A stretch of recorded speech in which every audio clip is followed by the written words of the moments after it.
20-25 कोटीचा खर्च जो आला असेल आत्ता, तो वाचून तुम्ही सह्याद्रीमध्ये असेल किंवा महाराष्ट्रात मोठा मॅग्नेटिक महाराष्ट्र कार्यक्रम घेऊन त्याच्या अर्ध्या किमतीत तुम्ही हेच करू शकला असतात. मग हे करण्यासाठी तिथे बर्फाचे कपडे घालून डॅव्हसच्या थंडीत जाण्याची काय गरज होती? असं झालं म्हणजे अख्खं खातं नगरविकासचं हे डॅव्हसमध्ये मुख्यमंत्र्यांसोबत, त्यांचे एक आवडते मंत्री त्यांच्या गटातले ते पण डॅव्हसमध्ये त्यांच्यासोबत.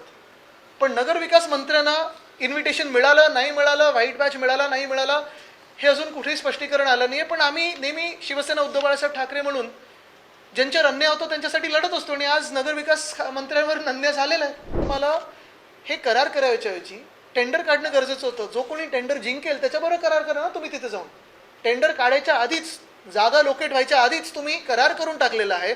म्हणजे असं ठरवलंय का की हे टेंडर विना त्यांना काम देणार आहात? गेले 2 वर्षात जे घटनाबाह्य सरकार होतं त्यांनी आपण पाहिलं असेल कशी उधळपट्टी केली होती. जे घटनाबाह्य मुख्यमंत्री होते ते 28 तासात 40 कोटी कसे उडवले. मग दुसऱ्या दौऱ्यात त्यांनी 40 अजून अधिकाऱ्यांना नेलं. जणू काही त्यावेळीच्या खर्चाबद्दल त्यांना लाज वाटत नव्हती. आणि काल पण त्यांनी आपण पाहिलं असेल मागच्या वर्षी देखील असंच एक मोठं डेलिगेशन नेलं होतं.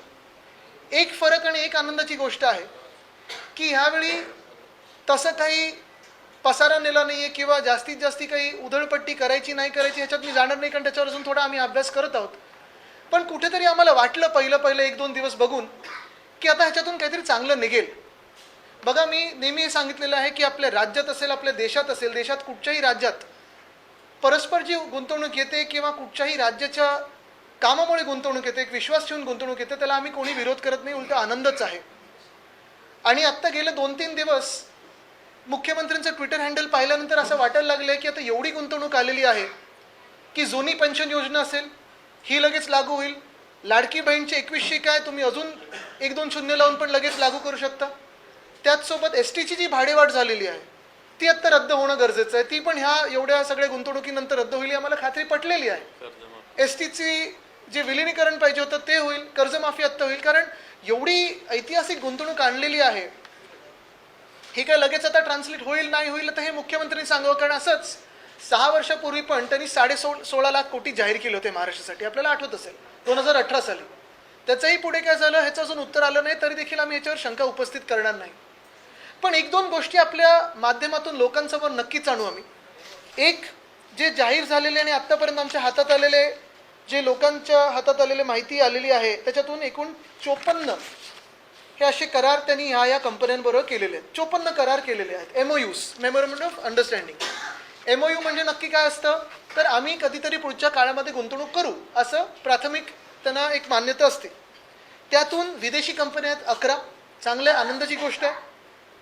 त्या 54 मधून भारतीय कंपन्या ह्या 43 आहेत आणि त्याच्यातूनच त्या 43 मधून 31 कंपन्या या महाराष्ट्रामधल्या. म्हणजे सांगण्याचा मुद्दा हा आहे, जे आपण पण अनेक लोकांनी ट्विट केलेलं आहे, सोशल मीडियावर टाकलेलं आहे, बातम्यांमध्ये आलेलं आहे. जसं काल परवाकडे पण मी ट्विट केलं होतं की एवढ्या जर महाराष्ट्रातल्या कंपन्या असतील, एवढ्या जर भारतीय कंपन्या असतील, तर मग गेले 2 वर्ष मॅग्नेटिक महाराष्ट्र किंवा आत्ता सरकार आल्या मॅग्नेटिक महाराष्ट्र घेऊन इथेच तो कार्यक्रम का नाही केला? कारण थोडं डॅव्हसकडे आपला बघण्याचा दृष्टिकोन थोडा बदलणं गरजेचं आहे. मी देखील डॅव्हसला जाऊन आलेलो आहे. माझ्यासोबत तेव्हा सुभाष देसाई साहेब होते, नितीन राऊत साहेब होते, ते उद्योग मंत्री आणि ऊर्जा मंत्री, आम्ही अशी 3 गेलेलो. आणि तिथे गेल्यानंतर आम्ही पण असेच करार केले. आम्ही पण इन्व्हेस्टमेंट आणली महाराष्ट्रामध्ये. काही विदेशी कंपन्या होत्या, काही भारतीय कंपन्या होत्या. पण त्याच सोबत तिकडे डॅव्हसमध्ये जे जगभरातून लोक येतात, महिला पुरुष दोन्ही, मग त्याच्यात कोण उद्योजक असतं, कोणी राजकीय मंडळी असते, कोणी विरोधी पक्षातलं असतं, कोणी सत्ताधारी पक्षातलं असतं, कोणी सायंटिस्ट असतं.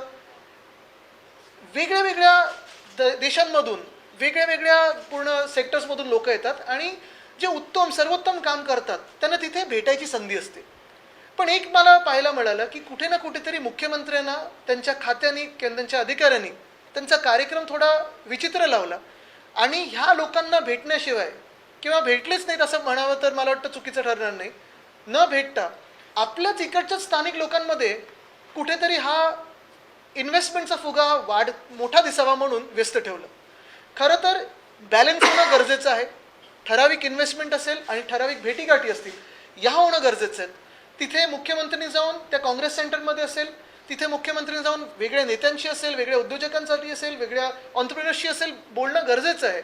पण ते कुठेही न होता हे आम्हाला दिसलं की जास्तीत जास्त जे इथेच महाराष्ट्रातच म्हणजे डॅव्हॉसचा 20-25 कोटीचा खर्च जो आला असेल आत्ता, तो वाचून तुम्ही सह्याद्रीमध्ये असेल किंवा महाराष्ट्रात मोठा मॅग्नेटिक महाराष्ट्र कार्यक्रम घेऊन त्याच्या अर्ध्या किमतीत तुम्ही हेच करू शकला असतात.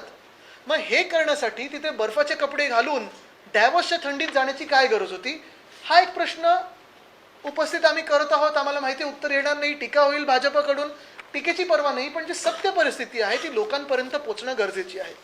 आता ह्याच MOU मध्ये दुसरी गोष्ट अशी झालेली आहे की जवळपास 4 लाख कोटीचे MOU हे MMRDA आणि सिडकोनी केलेले आहेत. MMRDA आणि सिडको खातं हे खरं कोणाचं आहे? नगरविकास मंत्र्यांचं.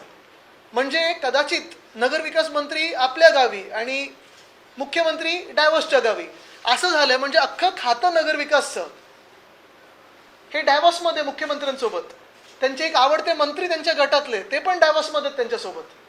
पण नगरविकास मंत्र्यांना इन्व्हिटेशन मिळालं नाही मिळालं, व्हाईट बॅच मिळाला नाही मिळाला, हे अजून कुठेही स्पष्टीकरण आलं नाही. पण आम्ही नेहमी शिवसेना उद्धव बाळासाहेब ठाकरे म्हणून ज्यांच्यावर अन्याय होतो त्यांच्यासाठी लढत असतो. आणि आज नगरविकास मंत्र्यांवर अन्याय झालेला आहे, नाराजी त्यांच्या चेहऱ्यावर दिसत आहे.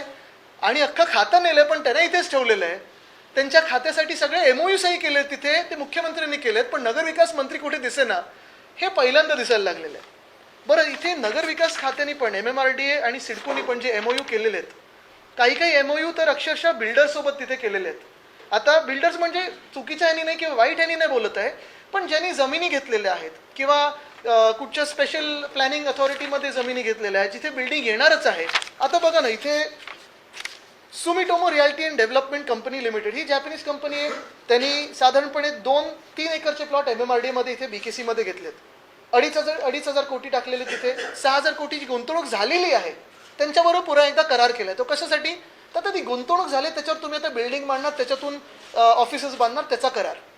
म्हणजे त्याला काही अर्थ आहे का? ती गुंतवणूक झालेली आहे, ती गुंतवणूक आता ती आपल्या खात्यात पण आलेली आहे, त्यांनी जमीन घेऊन झालेली आहे, कन्स्ट्रक्शन सुरू होणार आहे. ते कन्स्ट्रक्शन कसं होणार ह्याच्यावर मला वाटतं करार त्यांनी केलेला आहे.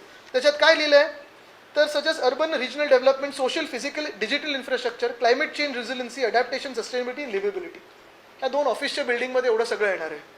तसंच त्यांनी वरळीमध्ये देखील बॉम्बे डाईंग मिलचं 4,500 कोटी देऊन तिथे खर्च करून जागा घेतलेली आहे, तिथे पण बिल्डिंग येणार आहे, त्याचा करार झालेला आहे. दुसरं हिरानंदानी ग्रुप, आपल्याला माहिती आहे की रिअल इस्टेटचा ग्रुप आहे, बिल्डरचा ग्रुप आहे. त्यांच्यासोबत त्यांनी काय करार केला आहे? Metro project, roads, bridges, urban infrastructure, real estate, transit oriented development, land value capture. Basically त्यांनी कुठे केलं आहे तर KSC New Town special planning authority, special planning एरियामध्ये त्यांनी हा करार केला. म्हणजे त्यांना अधिकचा FSI दिला असेल, TDR दिलं असेल, काही सवलती दिल्या असतील. पण जिथे बिल्डर बिल्डिंग बांधणारच आहे, टाउनशिप बांधणारच आहे, त्याच्यात अजून तुम्ही काय करार करू शकता? पण तोही देखील करार केलेला आहे, मोठा करार केला आहे $6 बिलियन. हां, ह्याच्यात काय करणार तर टाउनशिप येणार आहे, डेटा सेंटर ते करतच आहेत, तिथे बांधतच आहेत.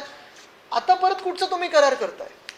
तिसरं केलं त्यांनी रहेजा ग्रुप, परत बिल्डरचा एक ग्रुप आहे, रिअल इस्टेटचा ग्रुप आहे.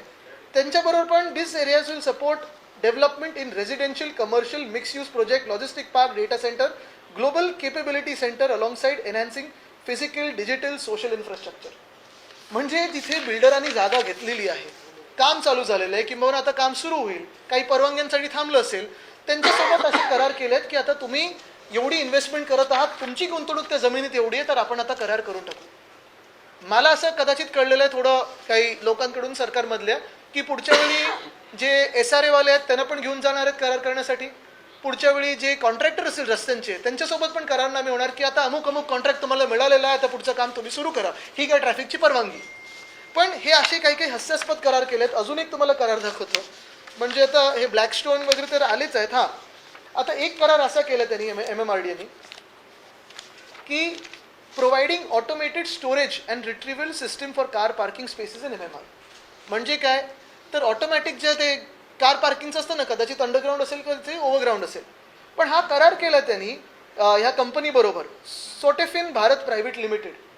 मूळ गोष्ट अशी आहे, मुळात असं आहे की तुम्हाला हे करार करायच्या ऐवजी टेंडर काढणं गरजेचं होतं. जो कोणी टेंडर जिंकेल त्याच्याबरोबर करार करा ना तुम्ही. तिथे जाऊन टेंडर काढायच्या आधीच, जागा लोकेट व्हायच्या आधीच तुम्ही करार करून टाकलेला आहे. म्हणजे असं ठरवलंय का की हे टेंडर विना त्यांना काम देणार आहात?